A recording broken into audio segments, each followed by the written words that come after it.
Congratulations, this is amazing. I just loved every film out there. But, yeah, a question for you, and for both of you actually.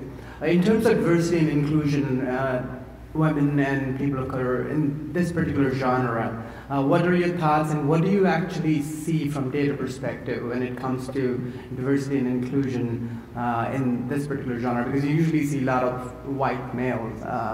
Perspective both behind and front. And for you, like follow up, if you have any, what do you like in international cinema in this genre outside of English?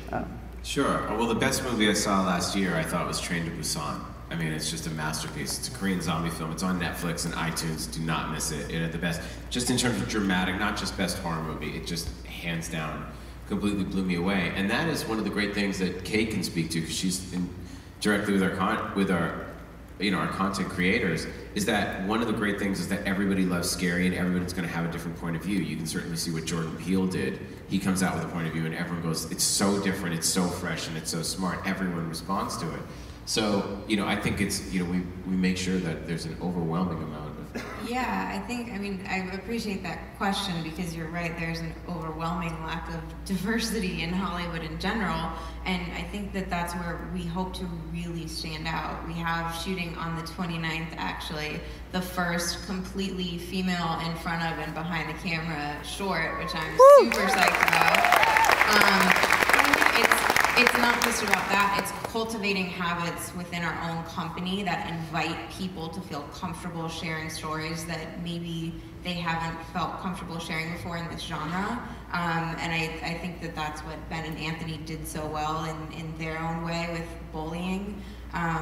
We'd love to be a platform for others to have that voice, and we'll continue to always make that a priority, and would really welcome anyone who wants to participate in that side of things to please reach out to us, and we'd love to hear from you. And we look at our slate of the shorts that are coming up, and we're very conscious. Gigi Guerrero and the team at Lucha Gore, okay, they're like, okay, this one is Latin themed. These women, the Saska sisters, they're just different people that we know, different filmmakers. It's much more interesting. That's the fun of it, is that you can give the opportunity to everybody, because I want to see, like when I watch Train to Busan, I want to know what the Koreans' perspective on horror is. I'm interested when a girl walks home alone at night. I'm like, oh, okay, I want to see what that perspective is. Our in-house content team too is like the greatest at mining for new fantastic filmmakers. So all the shout outs to them. They're great. Yeah.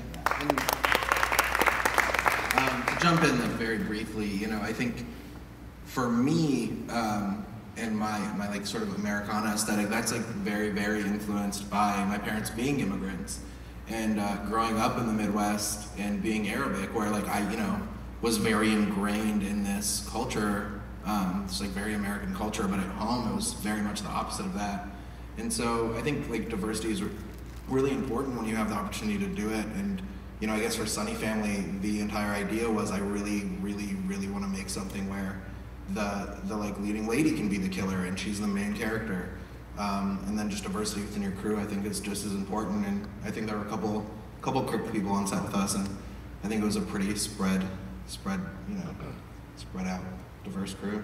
Cool. Other questions? Thank you.